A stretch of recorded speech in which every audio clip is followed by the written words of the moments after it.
Serum institute समेत Bill Gates और बाकी के कुछ लोगों के ऊपर अब संकट मंडरा रहा है।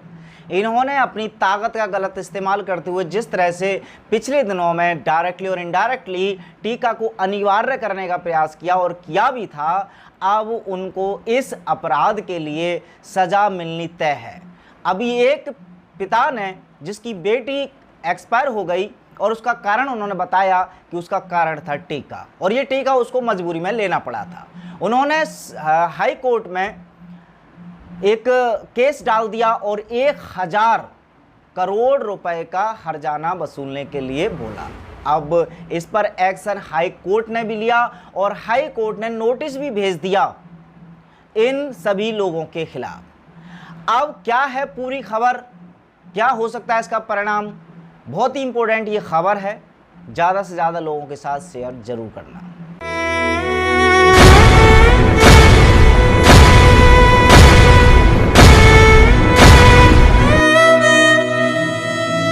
जय हिंद दोस्तों, मैं हूं सुमित आजाद और अब एक भारत की इस नई वीडियो में आपका फिर से बहुत बहुत स्वागत है। चैनल को सब्सक्राइब नहीं किया है तो कर लीजिए यदि आप भी जानना चाहते हैं देश और विदेश में चल रहे हर छुपे हुए षड्यंत्र को सबसे पहले। तो अब एक भारत की कोई भी वीडियो आपसे मिस ना हो उसके लिए सब्सक्राइब करने के बाद बेल आइकन भी जरूर दबा लीजिए। आप फटाफट ये खबर देखिए, एनडीटी टीवी की ये खबर है। उसके अलावा और भी मेनस्ट्रीम मीडिया ने खबर छापी है। खबर के अनुसार कि बेटी की मौत पर टीके को दोषी ठहराकर 1000 करोड़ का मांगा हर्जाना। हाई कोर्ट ने सीरम इंस्टीट्यूट और उसके अलावा बिल गेट्स जैसे और भी जो लोग इन्वॉल्व थे उनको नोटिस जारी किया है। क्या है पूरी खबर, बारी बारी से जान लेते हैं और फिर इसके बारे में जो काला सच है वो भी हम इस वीडियो के लास्ट में जानेंगे। अब देखिए, जस्टिस एसबी गंगापुरवाला और जस्टिस माधव जामदार की खंडपीठ ने 26 अगस्त को याचिका पर सभी प्रतिवादियों को नोटिस जारी किया है। उसके अलावा अब इस मामले की जो सुनवाई है वो 17 नवंबर को होगी। अब आपको खबर बताते हैं बिल्कुल शुरू से हुआ क्या था कि बॉम्बे हाई कोर्ट ने एक व्यक्ति द्वारा, अब ये व्यक्ति कौन है, एक पिता हैं एक बेटी के। तो इस घटना की शुरुआत होती है उस मेडिकल कॉलेज से। इस मेडिकल कॉलेज में एक लड़की स्नेहल लुनावत पढ़ती थी और उनको, जैसे कि पिछले दिनों में आपने देखा, शुरुआत में हर किसी स्कूल इंस्टीट्यूट में दबाव दिया जा रहा था कि उनको टीका लेना है। अब उन्होंने 28 जनवरी 2021 को सीरम इंस्टीट्यूट जो टीका बनाती है वो टीका इन्होंने लिया था और उसके बाद फिर स्नेहल की तबीयत होने लगी ख़राब।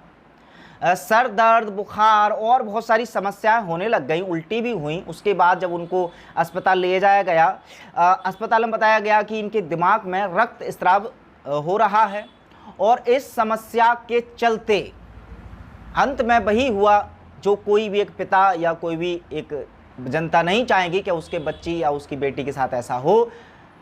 बेटी की जान चली गई।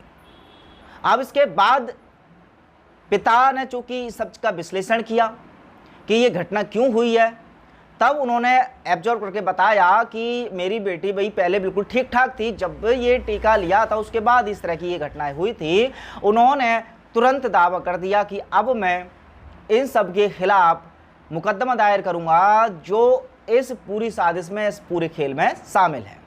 एडवोकेट नीलेश ओझा जी, जिनको आप भलीभांति जानते हैं, उनके द्वारा ये याचिका डाली गई और ये याचिका में माइक्रोसॉफ्ट कंपनी के मालिक बिल गेट्स, सीरम इंस्टीट्यूट के खिलाफ, उसके अलावा भारत सरकार, महाराष्ट्र सरकार, स्वास्थ्य मंत्रालय और जो एम्स में बहुत बड़े पहचान रखने वाले गुलेरिया जी हैं, इनके खिलाफ भी इन्होंने डाल दिया केस। और केस डालने के बाद 26 अगस्त को हाई कोर्ट ने एक्शन लिया और नोटिस भेज दिया है। अब इस याचिका में मांग कर रहे हैं दिलीप जी, जो कि इस बेटी के पिता हैं, जिस बेटे की जान गई, 1000 करोड़ रुपए का मुआवजा।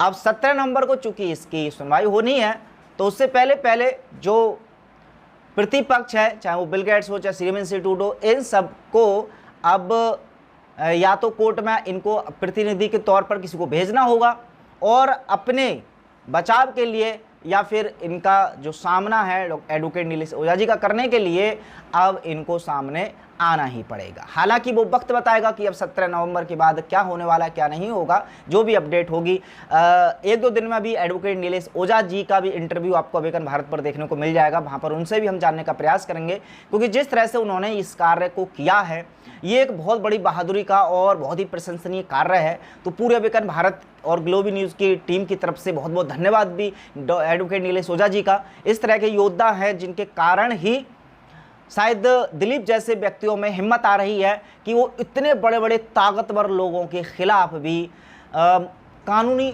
तौर पर लड़ाई लड़ रहे हैं। और इसी के साथ साथ मैं आपको बता दूं कि केवल ये इकलौता ऐसा केस नहीं है कि इस केस में ही इस टीका के इतने खतरनाक परिणाम देखने को मिले हैं।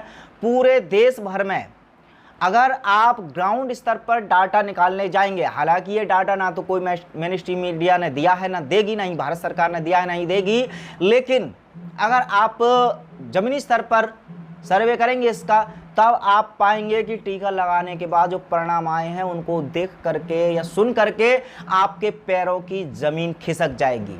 हालांकि सरकार पर जब दबाव डाला गया था एडवोकेट नीलेश ओझा जी जैसे बहुत सारे वकीलों द्वारा, तब उन्होंने, अभी एक केरल में भी इस तरह की बात आई थी, शायद केरल में भी इस तरह का केस पड़ा था, तो केंद्र सरकार ने एक आश्वासन दिया था कि जिन लोगों को कुछ अगर नेगेटिव प्रभाव पड़े हैं इस टीका के, तो उनके लिए हम कोई व्यवस्था करेंगे, इसके लिए हम जल्द ही एक योजना बनाने वाले हैं।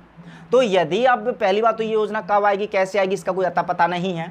दूसरी बात, अगर ये योजना के नाम पर कुछ चंद पैसे उन लोगों को अगर दे भी देते हैं, तो क्या कुछ चंद पैसे उस जान के लिए पर्याप्त होंगे जो जाने जा रही हैं इन सब खेल के चक्कर में? तो क्या भारत सरकार को या जो भी स्वास्थ्य मंत्रालय से जुड़े हुए लोग हैं उनको एक बार इसका विश्लेषण नहीं करना चाहिए कि ये जो टीका लगने के बाद स्थितियाँ आ रही हैं वो कितनी पॉजिटिव आ रही हैं, कितनी नेगेटिव आ रही हैं? उसका विश्लेषण करने के बाद पूरा डाटा लोगों के सामने रखें, और डाटा सामने रखने के बाद अगर ये सेफ है, सुरक्षित है, तो बाकायदा हम भी इसको प्रमोट करेंगे, जनता भी प्रमोट करेगी, ऐसा मैं मानता हूं, और सबको करना चाहिए। लेकिन एटलीस्ट इसका विश्लेषण करने के बाद कुछ एविडेंस, सबूत लोगों के सामने ऐसा दिखाइए तो कि कम से कम ये सुरक्षित है। और अगर ऐसा नहीं है, सुरक्षित नहीं है, तो जनता ने चूंकि आपको अपनी सुरक्षा की जिम्मेदारी आपको दे रखी है, तो उस कर्तव्य को निभाएं और जनता के लिए कार्य करें, ना कि उन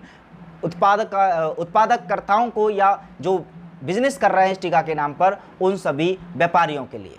आपका क्या कहना है इस विषय पर कमेंट बॉक्स में रख सकते हैं। मिलते हैं अगली वीडियो में और इन्फॉर्मेशन के साथ, तब तक अपना ख्याल रखें। जय हिंद।